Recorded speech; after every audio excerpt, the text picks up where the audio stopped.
Okay, loves.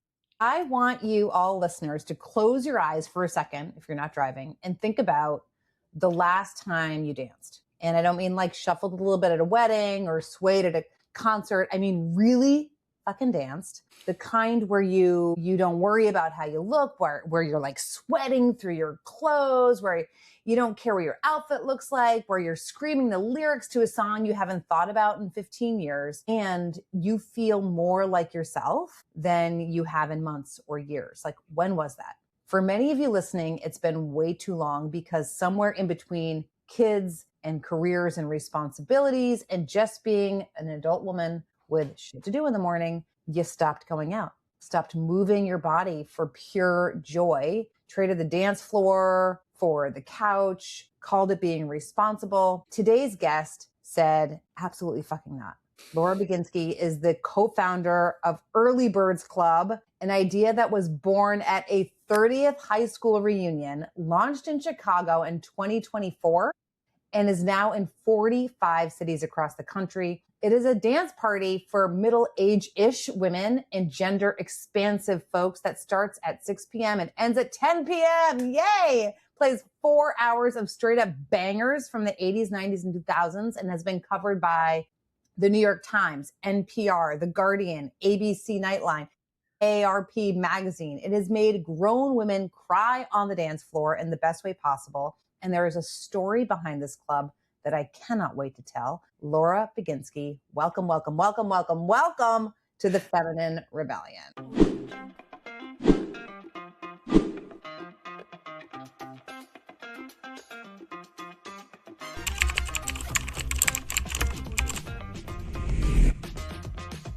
Thank you so much for having me. This is great. Yeah, I mean, I'm just like, I know we're going to get into, how this whole thing started. But first, let's start here. I mean, a dance party that ends at 10 p.m. because women have shit to do in the morning. I mean, that tagline is so simple and it's so perfect. It's just, I'm shocked no one thought of this sooner. And look, I read about you when I was doing research for this show. This whole thing started at your 30th high school reunion between you and Susie, and you looked at each other and the idea was born. Can you take us back to that? Well, Susie and I obviously went to high school together, and we had a lot of fun together going to concerts and stuff like that. But after high school, we kind of lost touch. I mean, we were still in each other's lives. Like, she did my hair for my wedding and et cetera, Yeah. the big milestone things. But it was this 30th reunion where she asked me to go with her because at the time she had stage 4 metastatic breast cancer and was pretty unsteady on her feet, used a cane. And she said, I will go to this reunion, but you've got to be my Sherpa, which she used to call her helpers. And I had no interest in going to this reunion, honestly, but I was like, I will be your Sherpa. Like, I would be honored. And so we had a blast. We had so much fun. I made a playlist just for the ride to go back to the Chicago suburbs. What's that? As we do. As we do. Yeah. I had so much joy. Like, oh, we went to see Morrissey ages ago. I got to put this in there, Nice.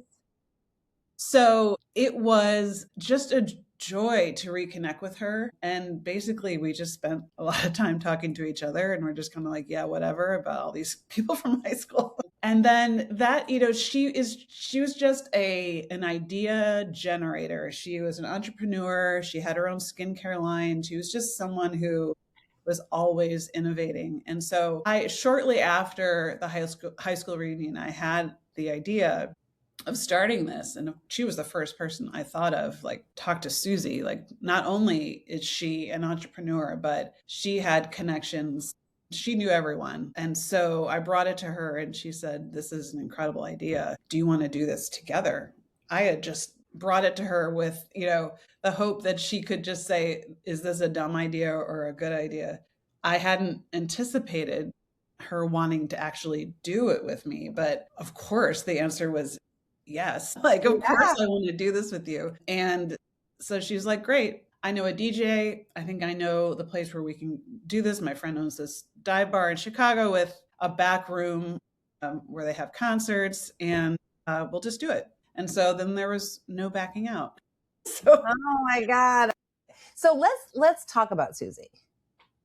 So you have this idea, but she blows it out of the water. mm-hmm. Like, tell me a little bit more about her. Oh, Susie, she was an incredible force of nature. Nothing could stop her, not even stage 4 cancer. You know, not a lot of people want to start a business when they have stage 4 cancer, and having brain surgery and all this kind of stuff. Like that was her day to day. She was just a badass and was just like, fuck that. I'm just going to keep living my life. And so she was a natural person to speak about this, to generate ideas, to make it happen. She was a person who made things happen. She didn't just dream like, what if? She just did it. And I don't think it ever would have taken off or happened at all if she hadn't forced it.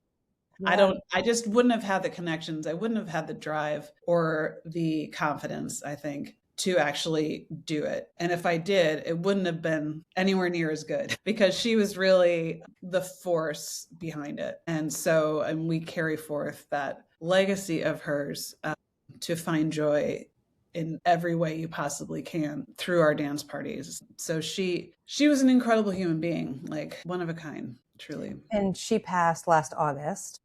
Right. Yeah. And so now you're holding the torch. I mean, what is that like for you? It feels at times, but also I know that it's the right thing, that it's the way forward, it's the only way forward, because her light and her love is what pushes this forward. Like, it's her legacy. Like, I feel like I'm carrying on her legacy by continuing this. And I know she wanted me to continue it. Our first DJ, who is now our music director, is her cousin. And they were very, very close. And so this feels very much like still in her family, part of her. We talk about her at almost every event. She's very front and center. And honestly, I love talking about her. It hurts, right? Because she was a great, wonderful friend, and I miss her deeply. But I also get to keep her alive in this way, and I get to see her face. I get to see her joy and on everyone's faces at this party, and to know that she had a huge part in all those people being there, and the thousands and thousands of people who've gone to our parties and really felt something, felt joy, felt a freedom. That's all her, you know, like what a beautiful thing that I get to do. What a gift. Yeah. What a gift. Thank you for sharing that. Now, before your 30th high school reunion, what were you doing? Like, I want to speak to this because, you know, we have a lot of midlife women who are listening to this podcast, and they're just like living life on autopilot, right? Like, whether they're stay at home or whether they never had kids, but they're, you know, just kind of working a job or doing a 9 to 5, or life is pretty much the same. They're on what I called the patriarchal path, you know, like taking care of everyone around them. And then your life obviously shifted when you started building Early Birds. But I want to talk about like who you were before and who you are now. Well, right before I started this, I was not working. I had spent about 12 years as a magazine editor. And then once I had kids, it seemed like an untenable thing to be writing about where to go and what to do when I couldn't go anywhere or do anything because I had young kids. And then I went into nonprofit marketing. But during COVID, my soul just kind of withered and died because I had an 18-month-old and I had a child with autism who needed to be homeschooled. Basically, it was online school, but he needed constant help. And I just kind of broke. And I was like, I cannot, there's not enough of me to give to a job. So I quit the job and I didn't really know what I was going to do. I knew that I couldn't keep doing that job and be the parent that I wanted to be. But my husband was convinced that I would come up with some kind of entrepreneurial idea. And I thought he was crazy. It's like, I'd never come up with any idea like that before. Why would I now? And it took a couple of years and I didn't like put any pressure on myself, but I just kind of live my life and spent my time, reconnecting with friends and trying to figure out who I am and what I want to do. And then I was at a concert. I don't know if you're familiar with Jessie Ware. She's one of my favorite. Yeah. And I was so inspired by that evening and being at that show and how joyful her shows are, like intense choreography, just incredible. She's an incredible singer. It's just like a joy fest. And I was like, this is what I want more of. And what does it feel like in your body? Like this is something I'm always talking to, like with clients and in the community, like what it feels like to be that alive and then to like feel pulled by it. Yes. I knew there was something there. I didn't at that moment have the idea of what it would be, but I wanted to create that joy that I felt, but maybe at an earlier hour. Yeah. Because concert starts so late. So this is so incredible because I mean, this just speaks to you listening and paying attention. Mm-hmm. And I understand the privilege I had to have the opportunity to just really sit with it, not to be like, okay, I have 1 month. I'm going to think about an idea. Go.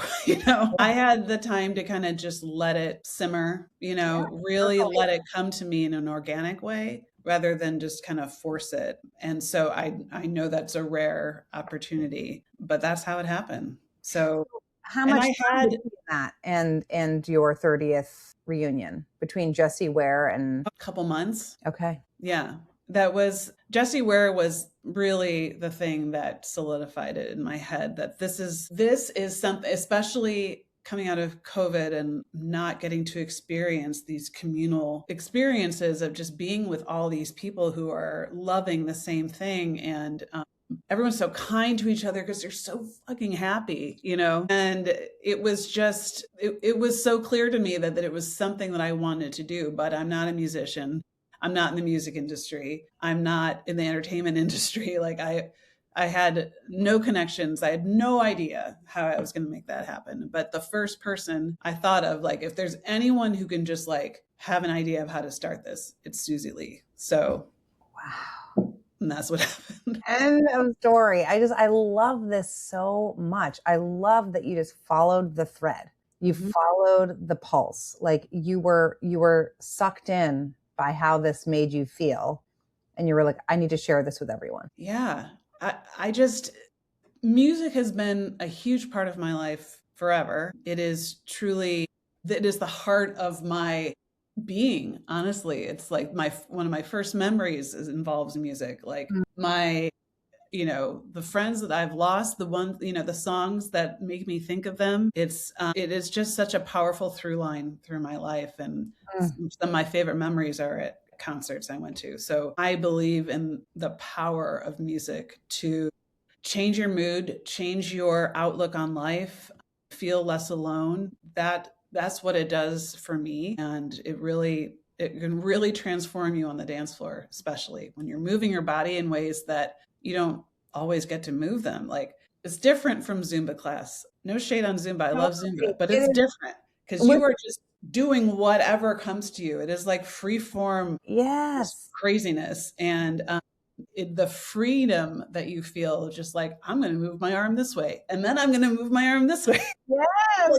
Let's see what happens. This goes to Susie's whole motto, right? I mean, remember who the fuck you are.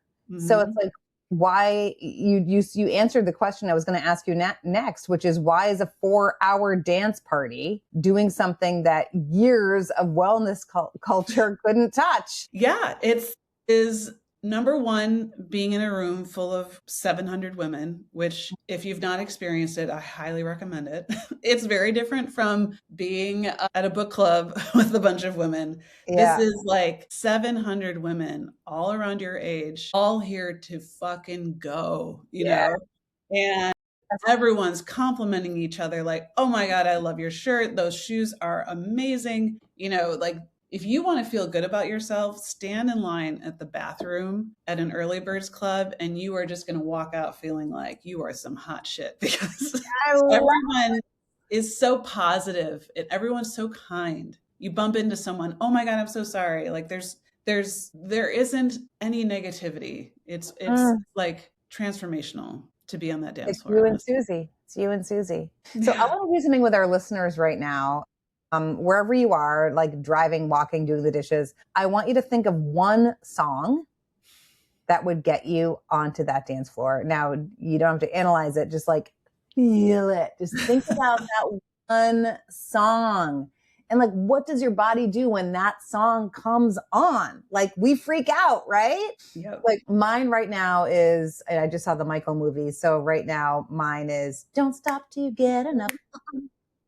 Right? Like, I'm like, oh my God, yesterday I was driving to something and like I just had it on repeat and I had my windows open and that song like blasting. Everyone around me must have been like, who is that girl? But I'm like, it just takes that one song, right? Laura, do you have a song that's like your go-to right now for? Yes, this is the song that always gets me. It was one of Susie's favorite songs too, is A Little Respect by Erasure. Oh, yeah. That is just, it is pure joy. It is just screaming at the top of your lungs. It's, hands in the air, just jumping up and down. That is Susie to me. And it is just, we were both like really into new wave music. I still am. And so that is the connection to, music that we were both really into when we knew each other in high school, which carried over to when we rekindled our friendship and went to go see we went to see like Echo and the Bunnymen and like a lot of acts that we loved. And she always going to concerts with a cane in a wheelchair because she didn't give a fuck. She was like, I'm Yeah. going, fuck that. I feel like shit. I'm going anyways. So, We love her. yeah, she was incredible. We'll call Susie into this conversation. I'm sure she's here anyway. Yes, she is. I'm sure. Yeah. So you say that early birds gives women a place to draw strength to fight another day. Mm-hmm. So where do you see that? What does it look like for women when, what do they take home with them? I feel like they come home with a confidence and maybe some drive towards like what really matters to them. I think being on the dance floor listening to songs that you hadn't thought about in 15 years can bring you back to like almost like a reset. Like, okay, what makes me happy? What do I want out of life? And I hope that being out there and sweating and getting all of your angst out can build you back up to do whatever it is that you really feel passionate about.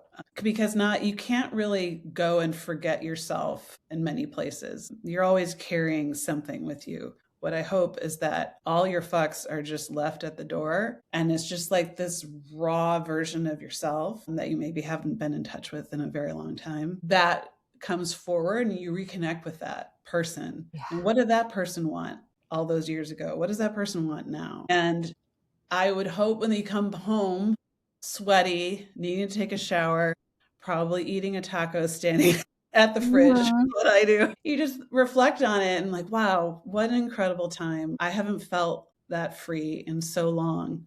Like, how can I get that feeling more often? What do I need to do to feel like that again? Yeah. And like what comes to me, like I love to go dancing and I go dancing a lot with my girlfriends. We see a ton of music and like every time I'm out there dancing, I think to myself, oh my God, I get to experience this. Like this is available to me. Like this is what life is allowed to feel like. This whole story that like midlife decline or that we're supposed to be more serious or I don't get to be silly and wear a wig and, dance around and, jump on the back of my friends and just be a goofball. But like I can be like a 12-year-old kid again. Like it can happen at 50. Absolutely. Like, we don't have to let that part of ourselves go and we shouldn't. So it's like this, I don't know, it's like this permission or this gateway to like, wait, I get to have this? Like, this is so good. And also I can imagine that some of those women come home and are really clear about what they will no longer put up with. Yes. Right? So it's kind of like, wait, if my life can feel that good on a Thursday night with a group of women dancing, like, why am I putting up with all of this shit? It's like a barometer. Yeah. Like your life is supposed to feel good, right? Absolutely. And one of the most important things is just giving yourself permission to go in the first place. Yeah. I always say that our biggest competition is the couch. It is very easy to just stay home and be like, you know what, I'm tired. We're all tired. Yeah. Very tired. Yeah. But you are not going to change your worldview if you're just continuing to sit on the couch. And I love sitting on the couch, but you do need to change it up sometimes. And it's so hard to make that first step. But if your friend is like, let's go do this thing, go do the thing. Just it's go do the early, thing. people. It's early for a reason, because I mean, I'm like 10 o'clock feels late to me, you know? It is late. Like I am fighting it at like 9:50. I'm like, oh God. Right. At 8:30, I'm like, all right, I'm going to go like shower and read my book. Mm-hmm. But I mean, to be on the dance floor with 700 women shaking my ass. Yes. Thank you very much. I will stay up for that. So you shared something in your prep form that I want to kind of sit in with you, because it's so honest and it's so common. And I saw myself in this. Early in your life, you saw other women as competition. Not always, but a lot of the time, yes. A lot of the time. And being called one of the guys felt like the ultimate compliment. And I think a lot of women in this audience, you know, high achieving women, have lived that. So what was underneath it for you? I guess I wanted to be taken seriously, and I didn't know how to do that other than to be like a guy, you know? Yeah. I happen to have a pretty raunchy sense of humor, so it kind of worked. But I don't know. I think I got a lot of my self-esteem from how men saw me. And that is way out the window now. I couldn't give less of a fuck. But at the time, I felt like how the male gaze was everything to me. Yeah. And it was the ultimate compliment if I could just hang with the guys and just keep up with them, one up them on the jokes, you know. Mm-hmm. And in the workplace, I somehow in my head it felt like there's only room for one of us, and it's going to be me. And I don't think I was even conscious of this. No. But I do think that my inclination was to be adversarial, which may not have even come out of my mouth, but in my head, that's what I was thinking. And that has completely changed for me. But I have to admit that was a motivator for me to try to one up, to be the woman. Yeah, the best. Achieving. Yeah. Yeah. I mean, you're not alone. It's a very, very common thing for women. I hear it all the time. I mean, even in the fact that it's not conscious. I mean, of course it's not conscious. We're not conscious of it. We just know in our bones that we're living in a patriarchal world culture. Mm-hmm. And history shows us that there has only been room for one of us at the top. Mm-hmm. So survival says claw your way there. Right. You know, be the one. Right. And if there's anything that Early Birds has taught me is how strong we are together and supporting each other. Like if that energy that you feel on at Early Birds Club, if that could be used to rule the world, my goodness, what a better world it would be. Well, you think about what happened, like this was birthed on a dance floor. Yeah. I mean, this idea. I mean, think about the businesses, the entrepreneurial endeavors that could be birthed at Early Bird. You know, it's like, go there, shake your ass. And like, I mean, this is what happens. Like when we're steeped in pleasure like this, right? Your creativity flows. Mm-hmm. Exactly. Like this is when we get ideas. So maybe it should be a business expense. I know tickets are only like $45. They're like totally, you know, you guys have kept it really affordable. Yes, we felt that was something we felt strongly about, even as expenses get higher and higher, and we hired a booking agent who takes a cut and the venues take a cut, and we donate 10% of all ticket proceeds to different charities. Love that. We still don't want to raise ticket prices, and in a lot of markets, we've actually lowered it because we want it to be accessible. We want everyone to be able to experience this. So we felt that was very important from the start. Yeah. It's amazing. It's very, very cool. So 45 cities, is that correct? 45 right now? I mean, Yes. 45 cities. Yeah. The times, Nightline, women crying on dance floors in Philadelphia, San Francisco, Detroit. So you start this in Chicago with Susie, and it goes national in under 2 years. Yes. What surprised you most about this journey? There's so many surprises at every turn. One, the biggest surprise was that other people wanted this as much as I did. Like, I had no idea that it would strike a chord like it did. It really surprised both Susie and I. But I was surprised that it did well in New York. Like, of course, Susie was like, let's try this in New York. If it works in Chicago, like maybe it'll work in New York. That's a true test. Like, if we can bring it to New York, it went gangbusters in New York.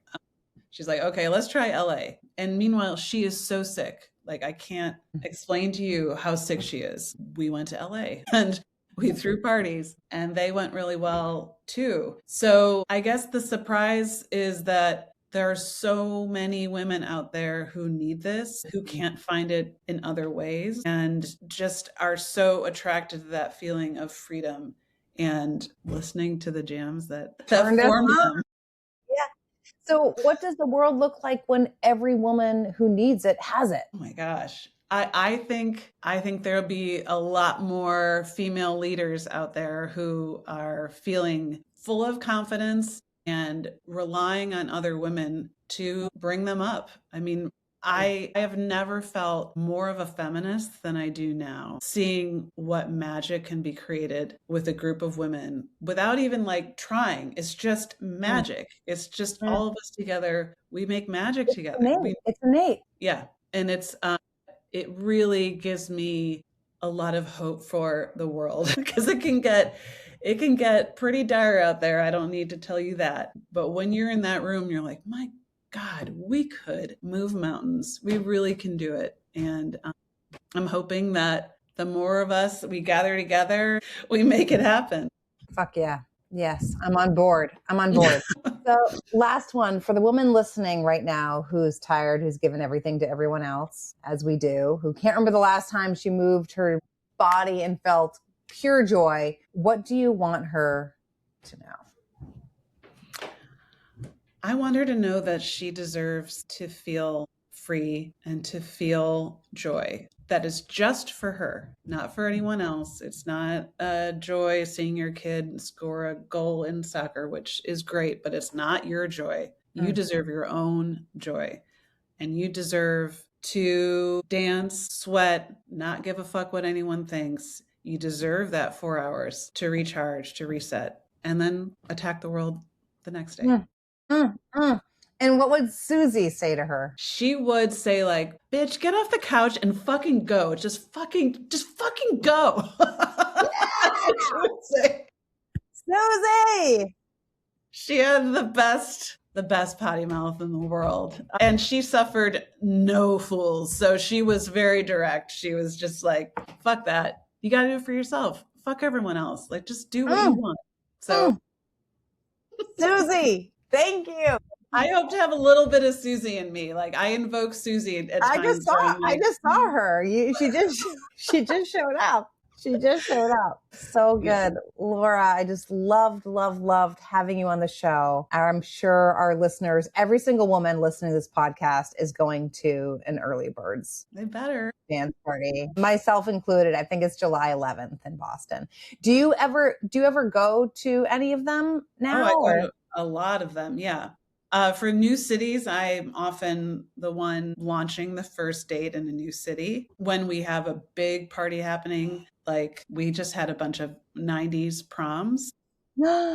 Yes, a prom, but set in the 90s. You wear a dress, don't wear a dress. We crowned a queen and her court. It's wild. I'll go to parties like that just to kind of, catch the vibe. But I go to a lot of them still. When's the next one you're going to? The next one I'm going to is in Columbus, Ohio on July 24th. I lose track because we literally have 6 or 7 parties happening every weekend. Wow.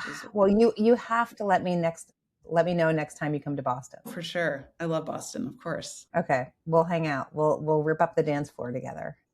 Sounds great. All right. Feminine Rebellion, Laura Baginski, Early Birds Club. Let's fucking go and do this thing. I cannot wait for July 11th. Woo.